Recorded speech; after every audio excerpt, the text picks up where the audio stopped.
Supreme कोर्टाने 4 महिन्यामध्ये जिल्हा परिषद, पंचायत समिती, नगरपालिका, महानगरपालिका या निवडणुका घ्या म्हणून सांगितलेलं आहे.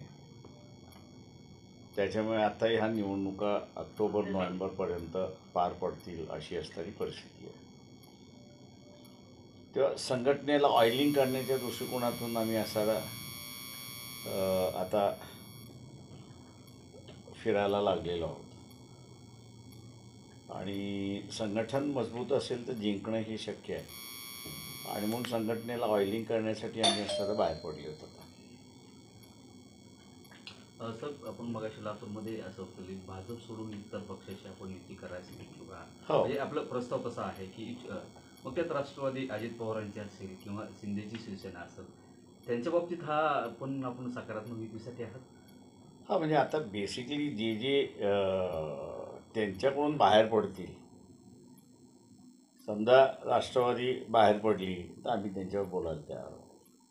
एकनाथ शिंदे शिवसेना हे बाहेर पडली तर त्यांच्याबरोबर बोलायला तयार आहोत.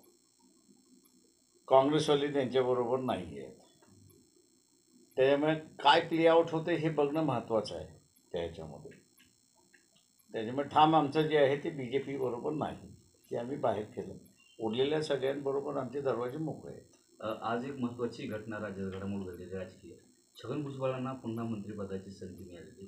जे इतक्या दिवस OBCवर अन्याय झाला असं भुजबळांच्या बाबतीत बोललो होतं. ज्याच मुंडेला डावललं तो भुजबळांना घेतलं जाते. खरंच आता OBCंना सार्थकी न्याय मिळाला असं म्हणता येईल त्याच्यावरून?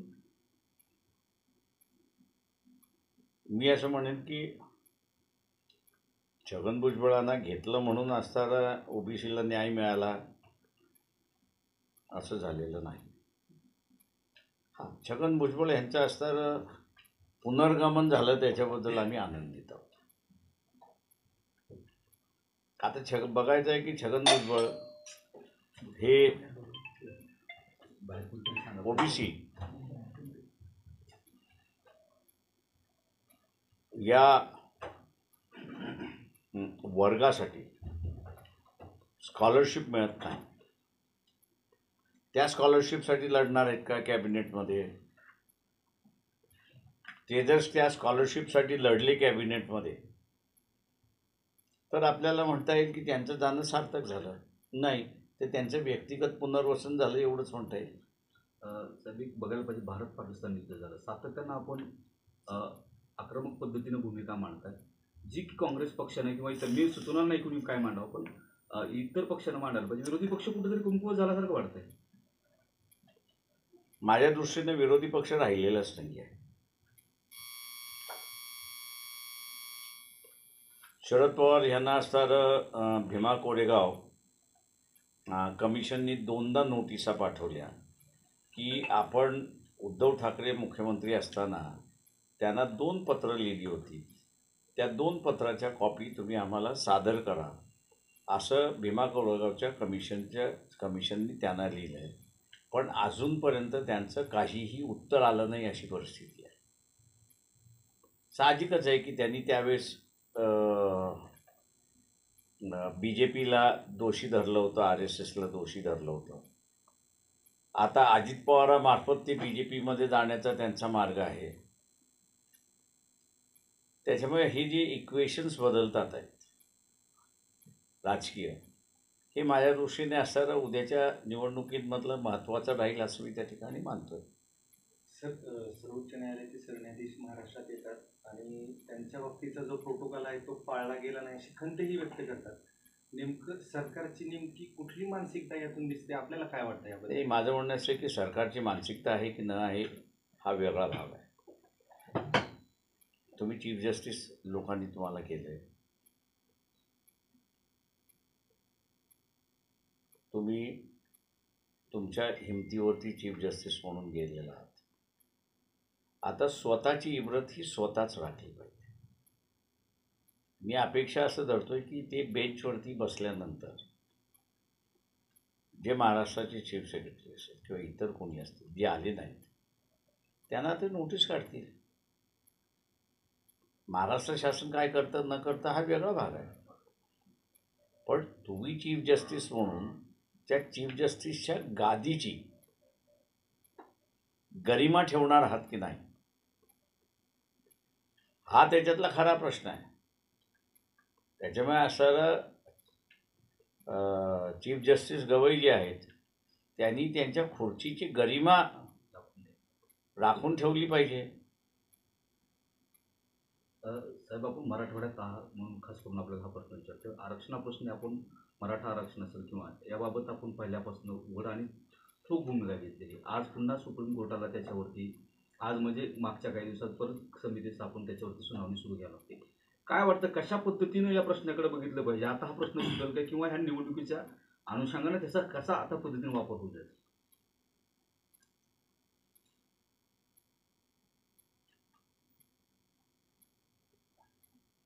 मी असं मानतोय त्याच्यामध्ये की हा जो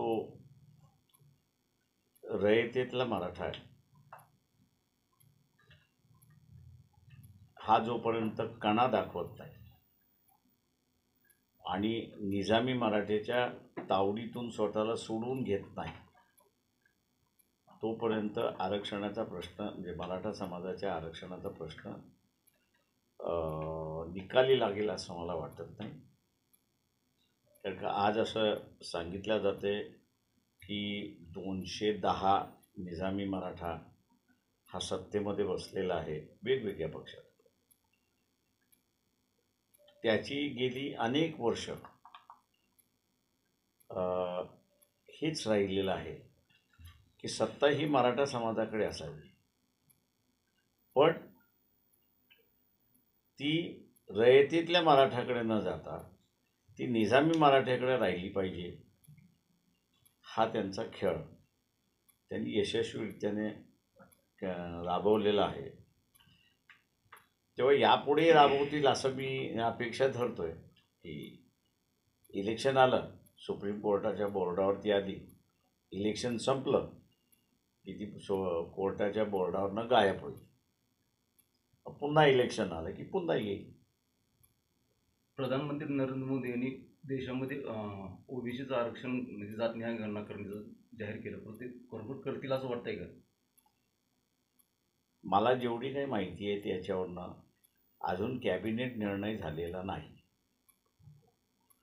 आणि जोपर्यंत कॅबिनेट निर्णय होत नाही तोपर्यंत त्याचा GR निघणार नाही किंवा ऑर्डर निघणार नाही. तेव्हा आपण वाट बघूया की कॅबिनेटमध्ये तो निर्णय होईल म्हणून. सर, ऑगस्ट 2024 सर्वोच्च न्यायालयाने SC आरक्षणामध्ये उपवर्गीकरण करण्यासाठीचे आदेश दिले. त्या अनुषंगाने महाराष्ट्रामधील काही SC मधील जाती उपवर्गीकरणासाठी अग्रेसर होत आहेत. आजच मातंग समाजाचा आक्रोश मोर्चाही आहे मुंबईमध्ये. मुळात मी असं म्हणेन की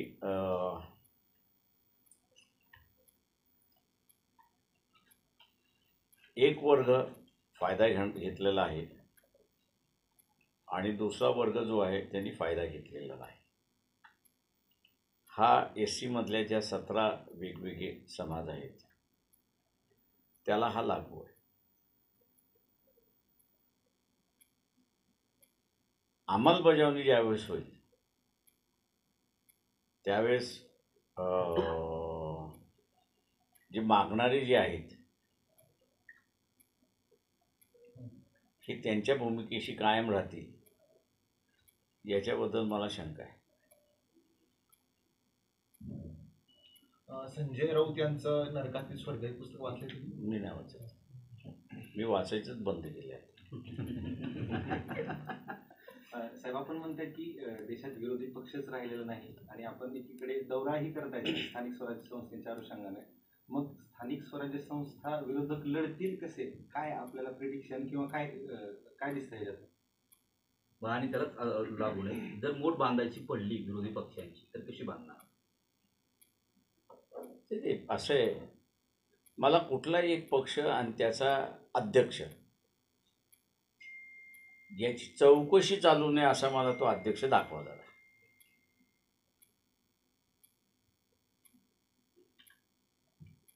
आता सगळ्यांची चौकशी चाललेली आहे तर कोणाला जेलमध्ये जाण्याची इच्छा नसते. आणि मग जेलमध्ये जायचं नसेल तर मग मोदीला सांगतील तुला जे करायचं ते कर, आम्ही काय केलं पाहिजे तेवढं सांग, आम्ही करतो.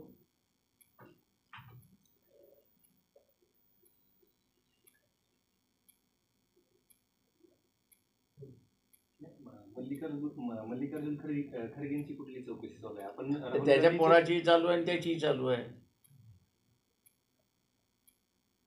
सोनिया गांधीला बोलवलं, राहुल गांधीला बोलवलं, त्याच्यानंतर खरगेला बोलवलं होतं.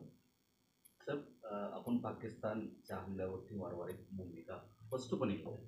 आता असं भाजपचा IT सेल असेल किंवा हे असेल काही पाकिस्तानच्या बाजूने किंवा काही ड्रॉबॅक जर हुडकून काढले तर त्या IT सेल त्यांना पाकिस्तानी किंवा गद्दार ठरवतं. पाकिस्तानी किंवा गद्दार ठरवतं. विशेषतः राहुल गांधी बाबतीत ते घडत आहे. त्यांचे मीम्स वगैरे बनवले जात आहेत किंवा त्या पद्धतीने त्याला प्रेझेंट केलं जातं. माझं म्हणून मी म्हटलं ना की जसं भारताने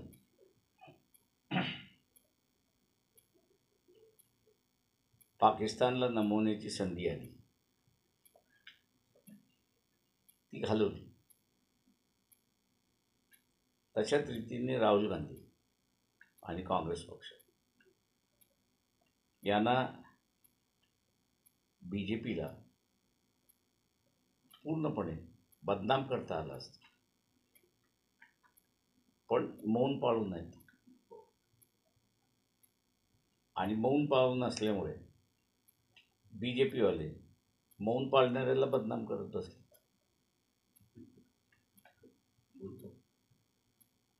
मौन पडून काय सर काय करणार?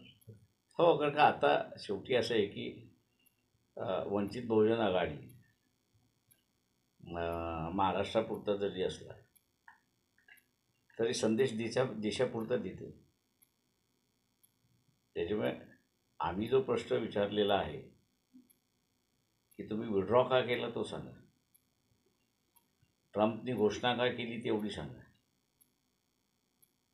आणि कदाचित आमचा असणारा पक्षाची भूमिका 1-2-4 दिवसामध्ये अजून त्याच्यामध्ये आम्ही असं स्पष्ट नाही विचारणार आहोत.